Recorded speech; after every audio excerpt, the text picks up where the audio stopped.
Assalamualaikum warahmatullahi wabarakatuh. Halo anak-anak, apa kabar semua? Semoga dalam keadaan sehat selalu ya.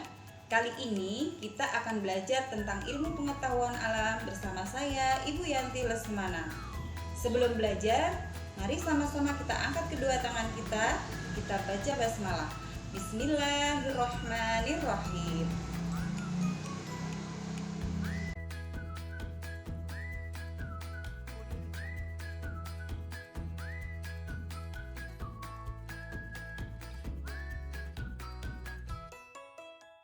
Kali ini kita akan mempelajari materi tentang bunyi. Kita tentu mendengar bunyi atau suara dalam kehidupan sehari-hari. Saat berbicara atau mendengar musik, seperti kali ini, kalian mendengar suara dari ibu guru. Ini salah satu bagian dari bentuk bunyi. Bunyi adalah sebuah gelombang dari benda bergetar yang didengar dan ditangkap oleh manusia.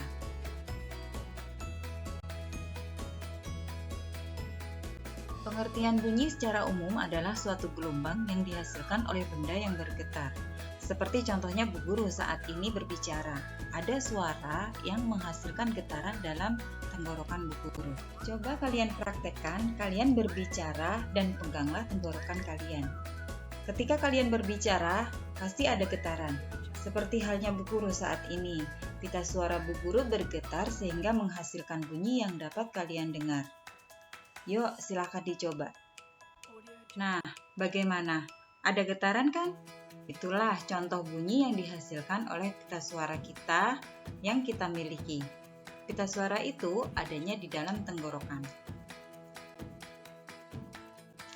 Benda yang menghasilkan bunyi disebut sumber bunyi. Misalnya pada alat-alat musik yang kalian lihat pada gambar ini. Ada berbagai alat musik, diantaranya yaitu gitar, piano, drum, dan masih banyak yang musik-musik lainnya. Semua alat musik ini bisa menghasilkan bunyi, maka ini disebut sebagai sumber bunyi. Apakah hanya alat musik saja? Ya tentu tidak, alat-alat yang menghasilkan bunyi itulah yang disebut sumber bunyi.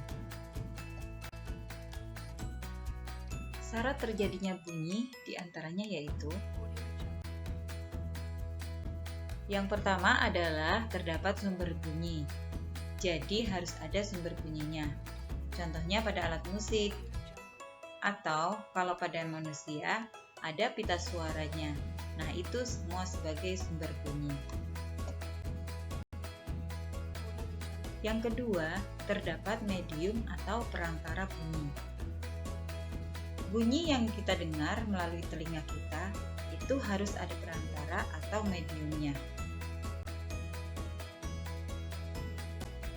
Kemudian yang ketiga adalah terdapat reseptor bunyi atau penerimanya. Jadi ada alat yang menerimanya yaitu berupa telinga. Kita bisa tahu itu ada bunyi karena yaitu kita bisa mendengar melalui telinga kita. Jadi tiga hal ini harus ada.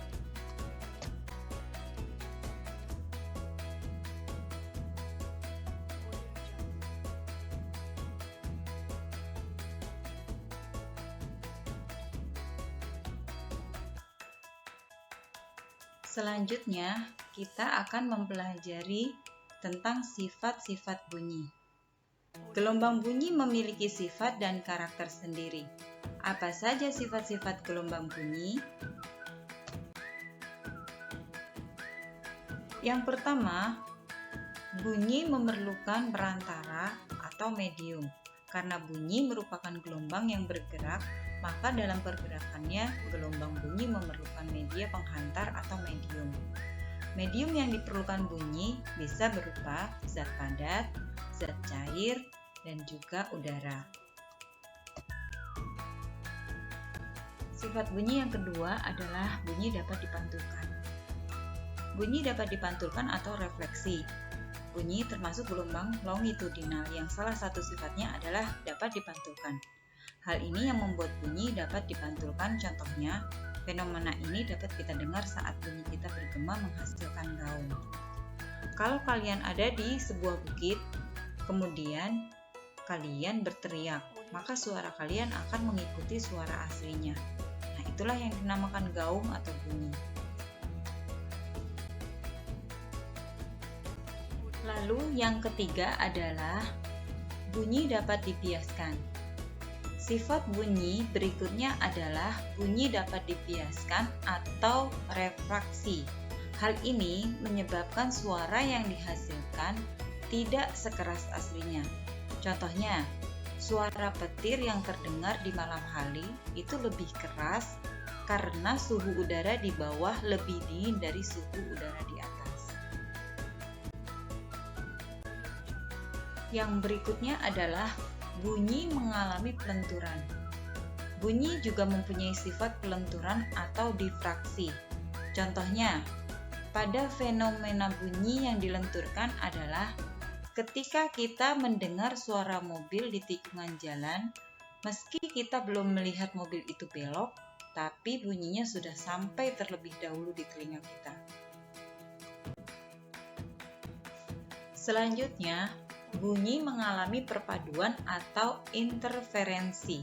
Maksudnya, bunyi yang kita dengar dari dua buah sumber yang berbeda. Namun apabila memiliki frekuensi yang sama, maka kita akan mendengarkannya lebih keras lagi. Contoh, fenomena suara dipadukan adalah saat dua loudspeaker menyetel lagu. Kita akan mendengar suara yang kuat dan juga suara yang lemah secara bergantian.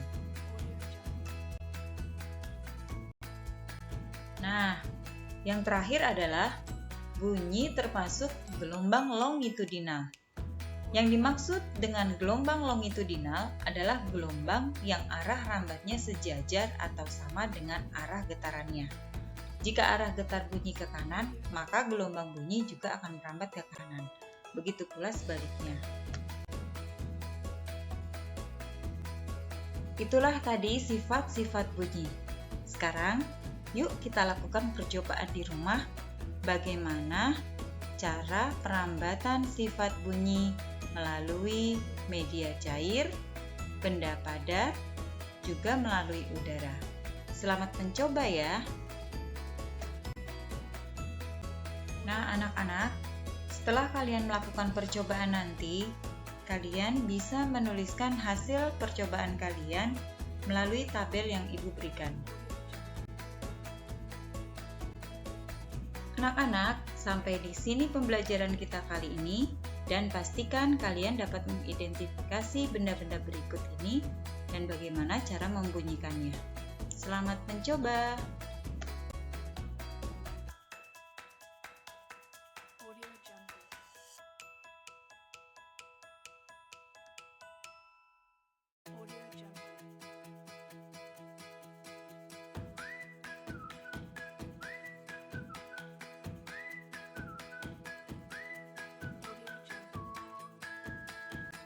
Sekian dan terima kasih. Assalamualaikum warahmatullahi wabarakatuh.